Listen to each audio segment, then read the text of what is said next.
আসসালামু আলাইকুম। আজকে ইংলিশ গ্রামারের অন্যতম একটা ইম্পর্টেন্ট একটা টপিক নিয়ে হাজির হয়েছি তোমাদের সামনে। সেটা হলো right form of verb. Right form of verb, যেটা সাধারণত আমরা খুব বেশি আমাদের প্রয়োজন হয় এবং আমরা খুব বেশি ভুল করে থাকি। যেটা আসলেই খুব সহজ, কিন্তু আমরা বেশিরভাগ ক্ষেত্রে ভুল করে থাকি। কেন ভুল করি একটু দেখে নিই। একটু রুলস বাই রুলস যদি আসি, তাহলে ব্যাপারটা কেমন হয় দেখো।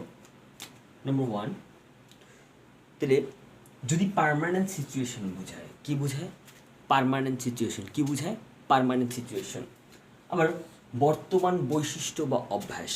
বর্তমান বৈশিষ্ট্য বা অভ্যাস, যেই কাজ সবসময় হয়, যেই কাজ সবসময় হয়, যে কাজ মাঝে মাঝে হয়, যে কাজটা কোন সময় হয়? মাঝে মাঝে হয়। যে কাজ প্রায়ই ঘটে, যে কাজটা কোন সময়? প্রায়ই ঘটে। Timetable future event. Timetable future event, উপরেরগুলো বুঝলাম, কিন্তু টাইম টেবল ফিউচার ইভেন্টটা কি? যেমন তোমার ক্লাস প্রতিদিন কয়টায় শুরু হয়? 10টায় শুরু হয়, 11টায় শুরু হয়, 8:30টায় শুরু হয়। এটা প্রত্যেক দিন একই টাইমে শুরু হয়। এটাকে বলে টাইম টেবল ফিউচার ইভেন্ট। ওকে। আবার যদি কোনো সেন্টেন্সে অলওয়েজ থাকে, রেগুলারলি থাকে, ডেইলি থাকে, সামটাইমস থাকে, অফেন থাকে, এভরি ডেই থাকে, অকেজনালি থাকে, generally, usually, normally, frequently, now and then ইত্যাদি যদি উল্লেখ থাকে সেন্টেন্সের ভিতরে, তখন সেই সেন্টেন্সে কোন স্ট্রাকচার ফলো করি আমরা? প্রেজেন্ট সিম্পল টেন্স বা প্রেজেন্ট ইনডিফিনিট টেন্সের স্ট্রাকচার আমরা কি সাধারণত ফলো করে থাকি। যেমন আমি যদি একটা উদাহরণ দিই, কেমন হবে? Bangladesh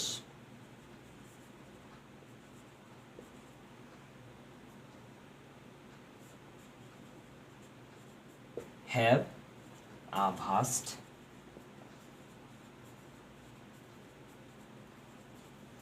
Bangladesh have a vast population.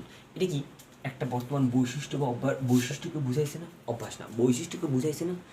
বাংলাদেশের একটা ভাস্ট পপুলেশন, একটা বড় একটা জনসংখ্যা রয়েছে, এটা বৈশিষ্ট্য যেহেতু বুঝাইছে, তার মানে এই হ্যাভটা কি হয়ে যাবে? Has.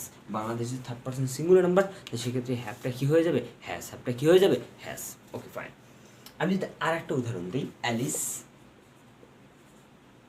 Work in a office. Alice একটা অফিসে কাজ করে, আলিস যেহেতু থার্ড পার্সন সিঙ্গুলার নাম্বার, এবার যেহেতু এটা পার্মানেন্ট সিচুয়েশন, মানে তার জবের জায়গা, যেহেতু কাজের জায়গা, সেহেতু তার পার্মানেন্ট সিচুয়েশনকে বোঝানো হয়, সেক্ষেত্রে ওয়ার্কস হবে। কী হবে? ওয়ার্কস হবে। কী হবে? ওয়ার্কস হবে। ওকে। এবার আমি যদি আর একটা এক্সাম্পল দিই, যেমন যদি বলি যে air air pollute air pollute in many OS. Air pollute in many ওয়েস। আচ্ছা, বাতাসটা সাধারণত পলিউশন হয় বা দূষিত হয় বিভিন্নভাবে। এখন বাতাস কি নিজেরই নিজে পলিউট করে? নিজে নিজেই কি নিজেরে পলিউট করতে পারে, দূষিত করতে পারে? না, আমরা পলিউশন করি, আমরা দূষিত করি। তাহলে আমরা যেগুলো করি, মানে সাবজেক্ট, এই এয়ার নিজেই কি নিজেকে পরিবর্তন করে? সাবজেক্ট নিজেই কি নিজের কাজ করেছে? না, করেনি।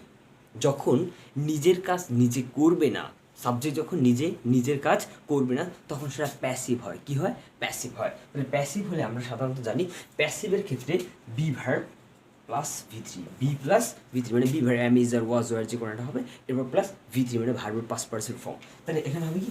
Air is polluted.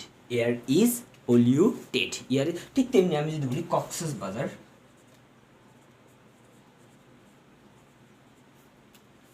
visit every year কক্সবাজারটা প্রত্যেক বছর পরিদর্শিত। কক্সবাজার নিজে কি নিজে পরিদর্শন করে, নাকি পর্যটক দ্বারা বা অন্য কোনো লোকজন দ্বারা তারা পরিদর্শন করে? তো কক্সবাজার নিজে কি নিজে পরিদর্শন করতে পারে? না, পারে না।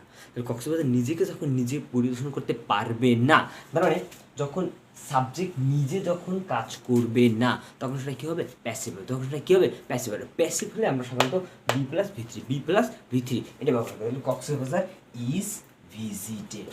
Cox's Bazar is visited. ওকে, এবার আসো।